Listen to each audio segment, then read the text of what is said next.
Hello guys. Nandito ako sa Sanford, Florida. Ito yung mga halaman ko. 2 hours lang kami sa Tampa kung saan malapit kung saan maglalandfall yung major hurricane. And I'm praying na hindi ma-damage itong mga tanim ko. Everbearing mulberry, coconut na dwarf, and then marami akong malunggay.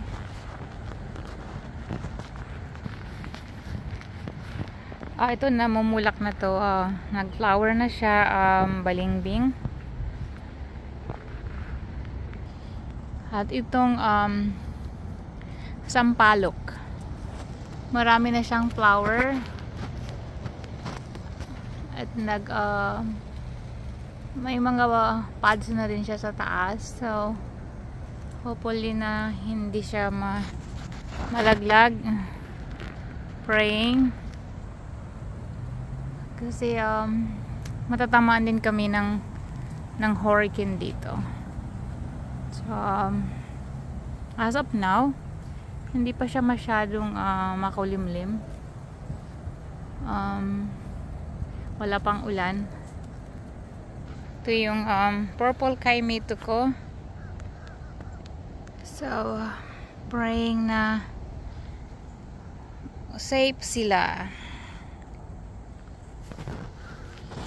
Malunggay again. Gusto ko sanang putulan, kaya lang nasugatan yung kamay ko. Namutol kasi ako ng mga sanga ng mga kahoy. Hindi ko na puputulan, so siguro okay na yun.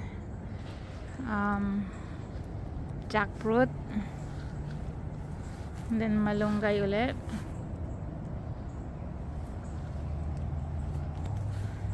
Ito yung rambutan ko.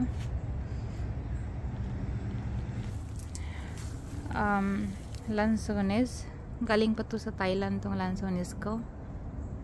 Saka itong blue java banana. So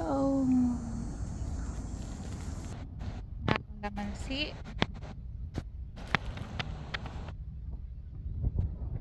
So dito pinutol ko yung mga malunggay na malapit sa kapitbahay. Then ito din, puno ng kahoy, pinutol ko din. Itong isang balimbing ko, sana safe. So ito yung ginawa ko kanina at ng isang araw. Ayun, pinutol ko yung mga malapit sa maliliit lang. But praying na itong malalaking kahoy ay hindi siya matumba. Kasi ang mahal ng magpaputol ng kahoy dito eh. Ito, all the way down. 1, 2, 3, 4, 5 sila. Is $10,000 yung hingi sa akin. Wala akong $10,000 na ganun pang putol ng kahoy. So just give it to the Lord. Ngala na si Lord. So dito na area yung mga iba't ibang klase ng mga collection ko ng banana.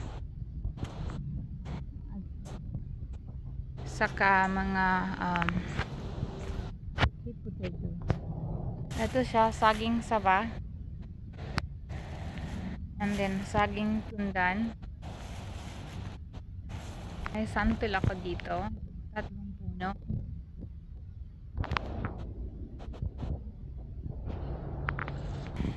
Ito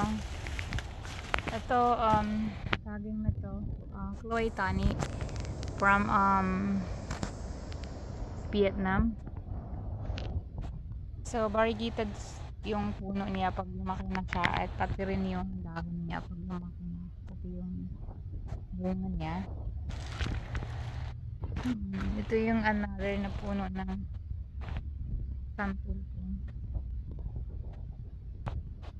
So as you see guys, tinambakan ko siya ng mulch kasi ang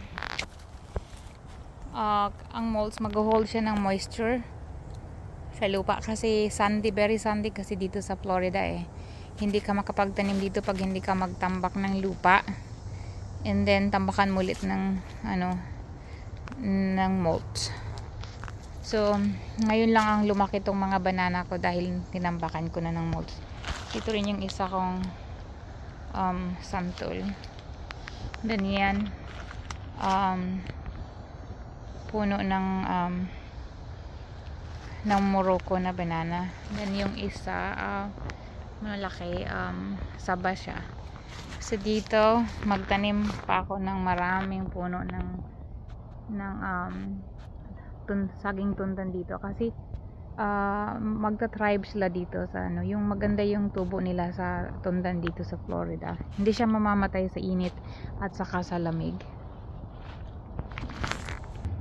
So ito guys, and salamat mga ka-garden, and praying na safe yung mga halaman natin kasi hirap, dami mong sakripisyo para lang makapagtanim, and then dadaanan ng hurricane. It's so heartbreaking.